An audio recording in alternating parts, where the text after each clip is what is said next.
Hi, I'm Sophia. This is Sophia Reviews. I review movies so you don't have to. I'm going to review my favorite film of the year, The People's Joker. Harley Quinn Joker says, as far back as I can remember, I always wanted to be a Joker.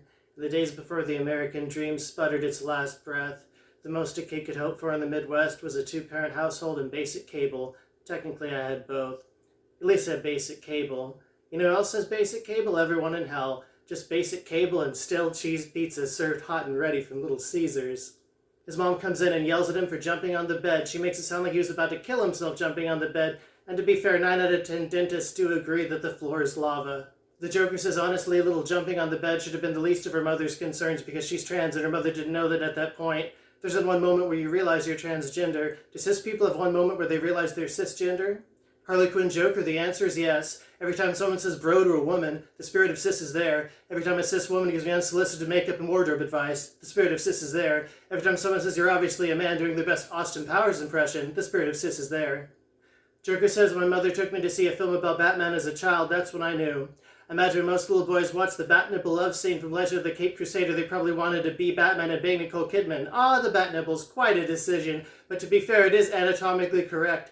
Every bat has steroid pecs and big ass nipples. It took years of moments like this before the thought of transitioning even entered my head, but can you blame me? When I was growing up, the only people I saw on TV that went from joke men to Harley Quinn, so to speak, were at best dead bodies or sex workers on police procedurals, or they're treated like sideshow freaks on daytime talk shows. Why am I thinking of that scene from Ace Ventura: Pet Detective all of a sudden? The Trap, that mythological creature. Joker's mom takes him to a conversion therapist after learning that he's trans. Now me, Sophia, my parents who are no longer with us did not approve of me being a woman, or being attracted to men, or my taste in music or fashion. There are a lot of things about me that they would change if they could. My mother wanted children. I wanted to shut myself in my room and become a self-taught singer-songwriter who always wrote really depressing lyrics, but they always told me they were proud of me and that they loved me and they were good people. The Doctor hooks Joker's face up to a mask and gas is piped into his face, and it is pretty much an artsy representation of antidepressants, albeit ones misprescribed to convert a trans kid into a cis kid. It's tough to punctuate some of these scenes with jokes because this stuff is hard for me to joke about. Just imagine a really funny joke about conversion therapy written by an edgier comedian than I place right here. Okay, pacing demands a joke here, so here it goes. Does a werewolf lesbian have 2 boobs or 6? The answer is 8. Why 8? I've decided it's 8 because, of course, Final Fantasy VIII is the gayest video game of all time.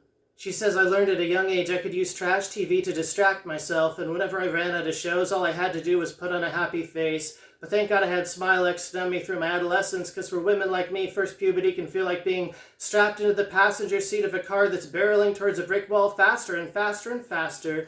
Me personally, I find this to be accurate. It was from that moment on I learned I didn't just need Smilex to repress my trans femininity. I could use comedy to repress it too.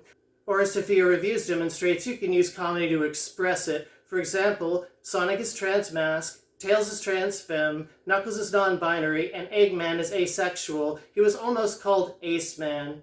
Joker meets the Penguin while making his way in the comedy world, and they decide to do anti-comedy as a loophole against the laws against comedy. The two of them open a comedy club. She says if I zeroed in on how ugly society was capable of being, I could forget for one fleeting moment that I had no idea who the hell I was. I'd forget gender, I had no identity. Sometimes I wasn't even sure if I existed. And each moment I just created myself, and every night I tried to smile myself to death. The only way I could smile myself to death is if I hugged my boyfriend for 10 straight days.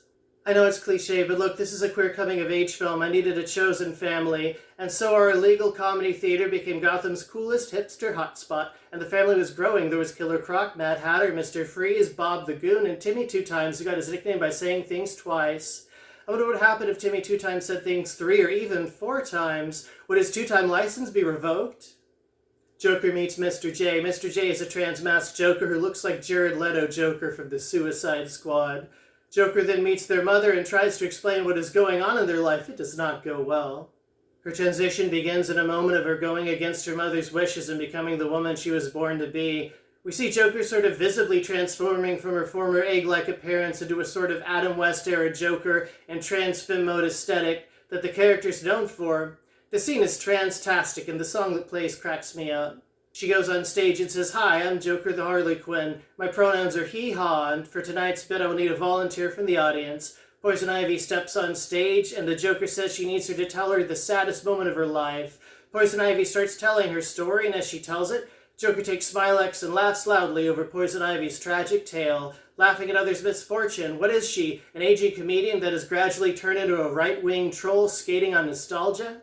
In the bathroom, Joker bumps into Mr. J. As they walk around the abandoned theme park that Joker's underground comedy club is based in, they really hit it off. They go to the Tunnel of Love, and Mr. J tells Joker he's trans. You know who else is trans? Miss Pac-Man. She's just Pac-Man post-transition.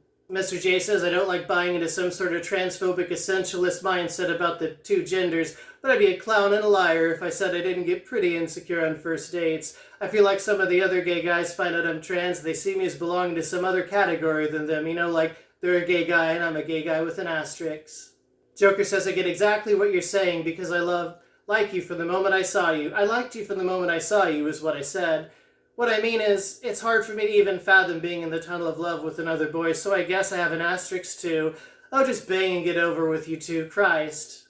They end up boinking and go back to the comedy club and Joker is fangirling over Mr. J's act. I'll stop the recap here, go watch it for yourself. To simplify, this is my favorite film of 2024. The People's Joker is like if you took an hour-and-a-half YouTube video about what it means to be a trans woman, the struggles you face from friends, family, and society, the psychological struggles you face as well, and then added that all in with a schlocky satire of the Joker. I like it because I'm trans. I like it because I'm a fan of the Joker as a character. There's just something really fun and relatable about the whole thing. There's not a lot of trans films that even begin to break into mainstream culture. This is probably one of the first ones to ever do so. There is a reason online trans spaces love this film. It's just a damn good movie that represents a marginalized community. And as it tells our story, they take the time for jokes and surreal visuals, a dark, gritty aesthetic, and deliver a trans story with the bizarre, nightmarish energy of something you might see at 3 a.m. on Adult Swim.